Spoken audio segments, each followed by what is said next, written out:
ஒரு டெண்டர் ஒரு பிரைவேட் ஏஜென்சிக்கு இந்த ஊழல்னால லேண்ட கொடுக்கறதா இருந்தா இங்க இருக்கக்கூடிய 500-600 ஃபேமிலி வீடை இடிச்சு தான் கொடுக்கணுமா? முதலமைச்சர் உடனே திறக்கணும்னு சொல்லிட்டு நைட்டோட நைட்டா இங்க வீடு இடிச்சிருக்காங்க. கோர்ட்ல கேஸ் ஃபைல் பண்ணாங்க. யார் பண்ணது? அதே அரசு. யார் பதில் சொல்றது?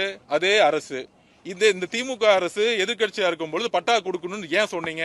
அப்ப ஏன் அரசு கேஸ் ஃபைல் பண்ணி அதே அரசு இந்த விளிம்பு நிலையில இருக்க மக்களுக்கு கோர்ட்ல போய் சண்டை போறதுக்கான வலிமை இருக்குமா? சட்ட ரீதியான போராட்டத்துக்கான வலிமை இருக்குமா? அப்ப கோர்ட்டுக்கு சரியான தகவல்களை சொல்ல முடியாத இடத்துல சாதாரணமா இன்னைக்கு ஒரு 1000 ரூபாய்க்கு ஒரு தினக்கூலியில இருக்கிறவங்க, ரொம்ப சாதாரணமா இருக்கிறவங்க ஒரு ஹைகோர்ட்ல போயிட்டு அவங்க பக்கம் இருக்க நியாயத்தை சொல்றதுக்கான எந்த விதமான முகாந்திரமும் இந்த அரசு கொடுக்காம ஏதோ ஒரு நோட்டிபிகேஷன் அவங்களுக்கு தெரியாமலே போட்டு நிறைய பேருக்கு பயோமெட்ரிக்க அவங்களுக்கு தெரியாமலே வச்சு ஒரு மிகப்பெரிய ஒரு பிரைவேட் கம்பெனிக்காக மாண்புமிகு முதலமைச்சரும் கார்பரேஷன் இருக்கக்கூடிய மேயர் அவர்களும் இங்க இருக்கக்கூடிய அமைச்சர்களும் எம்எல்ஏக்களும் இங்க இருக்கக்கூடிய கவுன்சிலரை வச்சுக்கிட்டு எல்லா வேலையும் இடிக்கிறதுக்கான எல்லா வேலையும் நைட்டா பண்ணிட்டு இருக்காங்க. இதை நாங்கள் வன்மையாக கண்டிக்கிறோம்.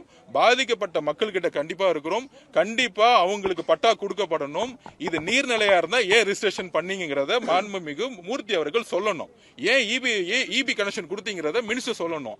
அப்ப இங்க இருக்கக்கூடியது நீர்நிலை இல்லைன்னு சொல்லிட்டு கார்பரேஷனே ஒரு தாட்டி ஆர்குமெண்ட் பண்ணிருக்காங்க. இந்த பட்டா பிரச்சனை வில்லிவாக்கம் முதற்கொண்டு இல்ல, வில்லிவாக்கம், பெரம்பூர், ஆர்கே நகர், கொளத்தூர்ல இருந்து எல்லா இடத்துலயும் இந்த பட்டா பிரச்சனை அளவுக்கு அதிகமா இருக்கு. யார் யாரெல்லாம் பூர்வ குடிகளா இருந்தாங்களோ அவங்களுக்கு இன்னைக்கு 40 வருஷத்துக்கு மேல இருக்கக்கூடிய மக்களுக்கு இன்னும் பட்டா கொடுக்க முடியல. ஆட்சிக்கு பட்டா கொடுக்க முடியும்னு சொன்ன முதலமைச்சர் இன்னைக்கு வீடை இடிச்சிட்டு இருக்கிறது மிகப்பெரிய கண்டனத்துக்குரியது.